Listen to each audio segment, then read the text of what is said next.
औज़ुबिल्लाहि मिनश्शैतानिर्रजीम बिस्मिल्लाहिर्रहमानिर्रहीम इय्याका नअबुदु व इय्याका नस्तईन। नाज़रीन, आज 18 सितंबर 2021 के ऊपर ये मैं प्रोग्राम एक और अपलोड कर रहा हूँ फेसबुक पे, यूट्यूब पे। प्लस ये कल वाले जो दो प्रोग्राम्स थे वो पाकिस्तान सिटीज़न पोर्टल के ऊपर बराह रास्त इमरान खान साहब को भेज दिए गए हैं, अरसाल कर दिए गए हैं।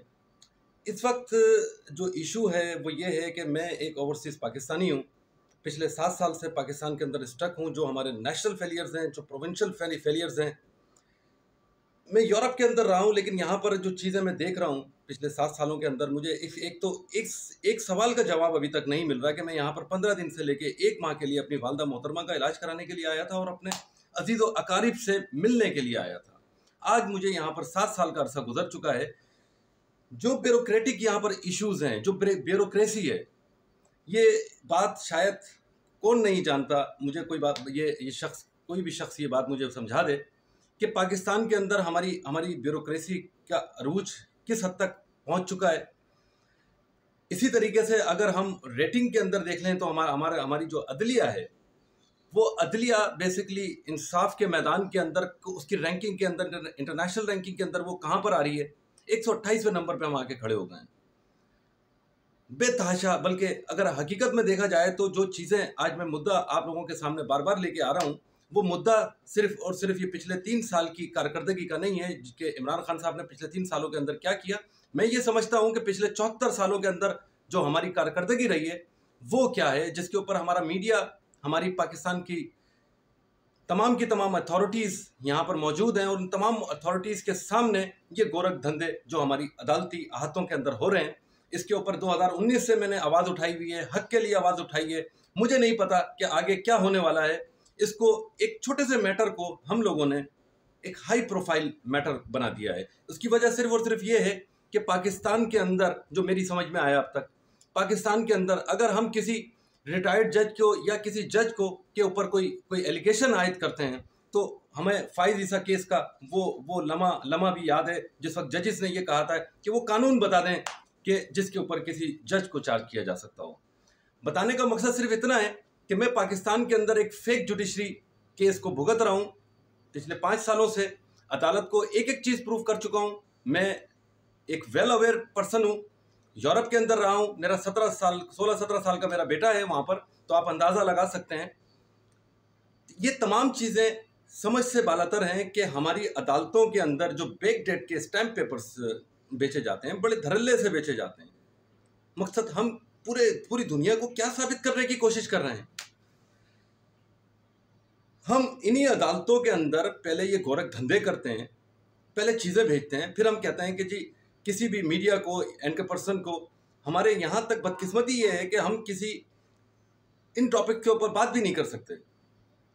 हमें पैमरा की तरफ से किसी भी जर्नलिस्ट को इस बात की अलाउ नहीं है। मैं बताते खुद एक विक्टिम रहा हूँ और पिछले 5 सालों से मैं अपने बच्चों से दूर हूँ। मेरा बेटा एक स्पेशल नीड का बच्चा है, एपिलेप्सी पेशेंट है, यूरोप जाना चाहता हूँ, वापस 1 माह के लिए आया था अपनी वालदा का ऑपरेशन कराने। बार बार इस बात को रिपीट कर रहा हूँ। रियासत के अंदर पाकिस्तान सिटीजन पोर्टल के ऊपर कोई 105, 106, 107 के करीब मैं एप्लीकेशन लॉन्च कर चुका हूँ, लेकिन ब्यूरोक्रेसी हमारी जो इस हद तक अरूज पर है कि उसका कोई रिजल्ट निकलना नहीं है। यहाँ पर अगर आपकी गाड़ी चोरी हो जाती है तो उसका रिजल्ट कोई भी नहीं निकलना है। आखिर में पुलिस हमारी क्या कहती है कि जी आपने तो गाड़ी बेची है।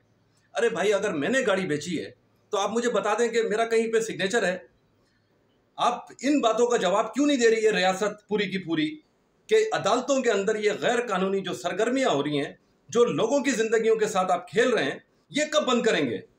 ये 74 सालों से हमारे सामने चलते आ रहे हैं ये तमाम का तमाम निज़ाम के 1950 का स्टैम्प पेपर वहाँ पे जो वेंडर्स हम लोगों ने बिठाए हुए हैं या जुडिशरी ने बिठाए हैं, किसने बिठाए हैं, इसका पता चलाएं। कौन लोग हैं जो ये तमाम की तमाम चीज़ें वहाँ पर बेचते हैं और बेचने के बाद वही अदालतें हमारे यहाँ ठप्पे मारकर केस को एडमिट कर लेती है। उसके बाद उस खानदान की या उस शख्स की ज़िंदगी को तबाह व बर्बाद कर दिया जाता है। कौन है इसका रिस्पॉन्सिबल?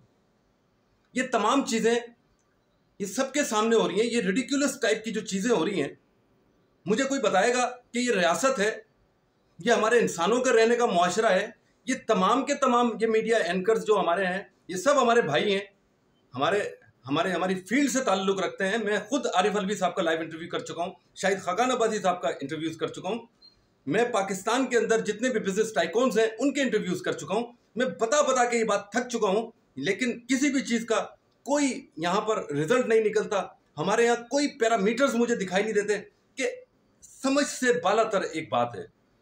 मतलब 10 साल के बच्चे को भी इस चीज़ के सबूत देने की ज़रूरत नहीं है, क्योंकि वो जानता है हमारी अदालतों में क्या होता है, हमारे अस्पतालों में क्या होता है, हमारे पुलिस के महकमों में क्या होता है।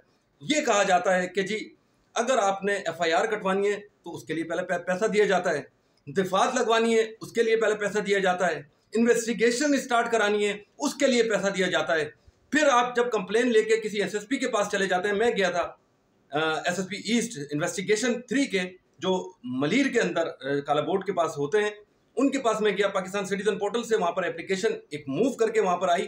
तो रिजल्ट देखें आप, पाकिस्तान की के अंदर जो बेहिसी का, जो हमारे इदारों की जो बेहिसी है, उस पर ज़रा नजरसानी कीजिए कि SSP को बताया जाता है कि जनाब आपके ये जो इन्वेस्टिगेशन ऑफिसर हैं, ये इन्वेस्टिगेशन स्टार्ट करने के पहले पैसे मांगते हैं। ये सामने बैठे हुए हैं, वो गाली बकते हैं, कहते हैं कि जी किस, मतलब वो लफ्ज़ में इस्तेमाल नहीं करना चाह रहा, वो अपने आप को ही गाली बकते हैं। ठीक है, वो कहते हैं कि जी आप अपनी माँ को गाली बक रहे होते हैं। तो मैं उनसे कहता हूँ कि खुदा का नाम माने, आप अपनी माँ को गाली बक रहे हैं, आपने पैसे नहीं लिए। मैं YouTube से, मेरे पास हाथ में फ़ोन होता है तो मैं उस पर सूरह यासीन लगी हुई होती है, मैं कहता हूँ कि जनाब इस पर आप हाथ रख के कहते हैं कि जी आपने मेरे से पैसे नहीं लिए और ना मेरे से पैसे मांगे और ना ये बात की। तो SSP साहब बैक पे बैठे हुए, क्या उनका रिएक्शन होना चाहिए था? सबसे पहले तो ये रियासत मुझे इस सवाल का जवाब दे कि अगर SSP के पास इस बात की एक कंप्लेंट जाती है कि जी आपके जो बंदे हैं वो पैसे मांगते हैं, काम तो कुछ करते नहीं है, ठीक है ना, इनके पास तो एक कमाई का जरिया आ जाता है कि क्योंकि उसकी वजह सिर्फ इतनी है कि अगर मेरी गाड़ी चोरी हुई, मैंने एप्लीकेशन एक FIR लॉन्च कराई तो पुलिस ने बोला ठीक है बहुत अच्छी बात है, FIR कब लॉन्च हुई? पहले तो ये FIR नहीं काटते। आज एप्लीकेशन मैंने जमा कराई है, उसके 2 माह के बाद ये ऑन द रिकॉर्ड्स एविडेंसेस इसके मौजूद हैं हमारे पास। ये दुनिया के किस महज़ब सिविलाइज्ड माशरे के अंदर ये तमाम की तमाम चीज़ें होती हैं? कौन से मुआशरे ऐसे हैं जो अपनी अदालतों के अंदर उनको भी उन्होंने नहीं बख्शा हुआ? हमने क्या किया इस रियासत के साथ पिछले 74 सालों में? केवल हम क्या कर सके हैं अपने मुल्क और कौम के लिए?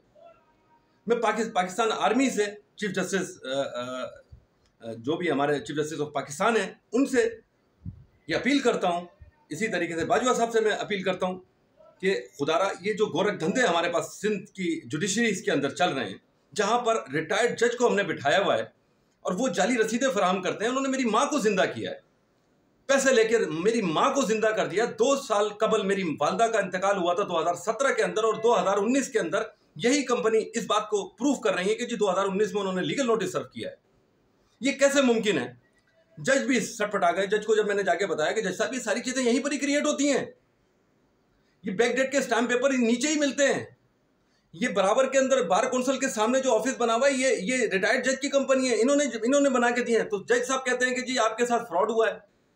अच्छा जी फ्रॉड हुआ है, ऑर्डर 7 रूल 11 भी आपने इम्पोज कर दी, उसकी जजमेंट पिछले 1.5 साल से, पौने 2 साल से अभी तक जजमेंट नहीं आ सकी है। फिर कोर्ट के बंदे आके कॉन्टैक्ट करते हैं, कहते हैं कि जी शुएब भाई अभी आपको शायद अंदाजा नहीं है पाकिस्तान का कि यहाँ पर जब तक हम कायदे आज़म ना दें, यहाँ पर जजमेंट भी नहीं आती, यहाँ पर FIR भी नहीं कटती जब तक आप कायदे आज़म ना दें। यहाँ पर अगर आप अपने घर की फाइल देखने के लिए सिविक सेंटर चले जाएं तो जब तक कायदे आज़म नहीं आप दिखाएंगे उसके ऊपर कोई काम शुरू नहीं होगा। मकसद हिलने के जुलने के तमाम चीज़ों के पैसे दिए जाते हैं और हमारी रियासत डिक्लेयर करती है कि जी हम एक जिंदा कौम हैं और हम एक आज़ाद रियासत हैं। ऐसी होती हैं रियासतें, ये रियासतों के काम होते हैं। आप दुनिया के किसी मुआशरे में उठा के देख लेंगे, ये पूरे कराची का जो इस वक्त फुजला है, गलाजत है, वो समंदर के अंदर डंप की जा रही है। कोई एक दुनिया का ऐसा मुल्क मुझे बता दें कि जहां पर ये सारी की सारी चीजें हो रही हैं, जहां पर अदालतों के अंदर ये निज़ाम आपका राइज हो गया, आप ही चीजें, आप ही वेपन प्रोवाइड करेंगे और उसके बाद आप ही केस को एक्सेप्ट करेंगे और फिर किसी खानदान की जिंदगी को तबाह बर्बाद कर देंगे, नेस्त नाबूद कर देंगे। फिर उसका बच्चा यूरोप से बैठा हुआ एक बीमार बच्चा अगर वो ये पूछेगा कि पापा, सबके पापा स्कूल में आते हैं, मेरे पापा क्यों नहीं आते, तो मैं उसको क्या जवाब दूंगा कि बेटा तुम्हारे पापा बदकिस्मती से एक पाकिस्तानी है और वो गलती से पाकिस्तान आ गए थे इस मुल्क की मोहब्बत के अंदर अपनी वालदा का ऑपरेशन कराने के लिए, लेकिन आज के बाद क्या वो शख्स इस मुल्क से के अंदर दोबारा आने की कोशिश करेगा? मेरे वालिद साहब की कब्र यहाँ पे मौजूद है, हमारी पूरी फैमिली यहाँ से बाहर सेटल हो चुकी है, सिर्फ और सिर्फ ये जो दरिंदगी का जो निज़ाम है, इस निज़ाम की वजह से हम सब के सब यहाँ से जा चुके थे। लेकिन हमने सोचा कि जी इमरान खान साहब बहुत बहुत नफीस आदमी है, इस मुल्क के अंदर कोई तब्दीली नाम की कोई चीज़ लेके आएंगे। लेकिन तब्दीली क्या लाई गई? 165 रुपये से तेल आपका चला गया है खाने का 330 रुपये के ऊपर, 400 रुपये के ऊपर आप 5 किलो आटा यहाँ पर बिक रहा है, 800 रुपये 10 किलो उसके रेट्स हैं। खुदा का नाम माने, आए दिन आप पेट्रोल बढ़ा रहे हैं, आए दिन आपकी वजारतें चेंज होती हैं। आपको कैपेबिलिटी अपनी प्रूफ करनी थी, आपने 90 दिनों की बात की थी, आज 3 साल के बाद भी आपने क्या किया? जुडिशरी के अंदर किसी भी महकमे के अंदर मैं जाके देख रहा हूँ बेड़ा गर्क हो चुका है, सिर्फ और सिर्फ कि आप वजीर आजम हैं। और अगर इस किस्म के आप उठा रहे हैं तो बहैसियत इंसान सबसे पहले मेरा ख्याल है आपका ये अव्वलीन फरीजा होना चाहिए। जब आप मिसालें देते थे कि जी फला उसने इस्तीफा दे दिया, फला उसने इस्तीफा दे दिया, फला मुल्क के वजीर आजम ने ये कर दिया, आपका भी तो काम है। आप देख रहे हैं कि आपकी वजह से यहाँ पे 24 करोड़ आवाम जमीन दोज होती जा रही है।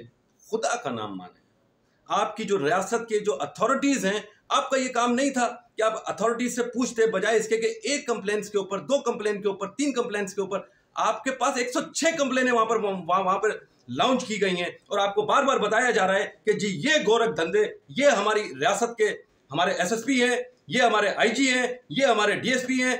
क्या कर रहे हैं ये लोग सारे के सारे? इनके सामने काम हो रहे हैं। पुलिस कहती है जी कि अगर हमने इनकी एफआईआर काटी तो ये पूरा सिटी कोर्ट हमें आके मारेगा।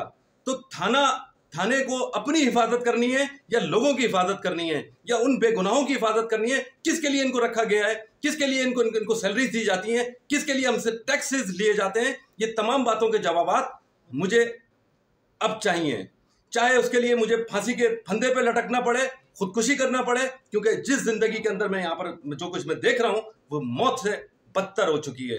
एक बाप अगर अपने बच्चे से भी नहीं मिल सकता, अपनी फैमिली के पास नहीं जा सकता, रिश्ते आप लोगों ने खत्म करा दिए हैं। ये जुडिशरी होती है। फिर आप चाहते हैं कि जी कंटेम्प्ट ऑफ कोर्ट ना हो, फिर आप चाहते हैं जुडिशरी की इज्जत हो, इदारों की इज्जत हो। तो इदारों को पहले वेल ट्रेंड बनाएं, उनको मुहज़्ज़िब बनाएं, ये रियासत का काम है।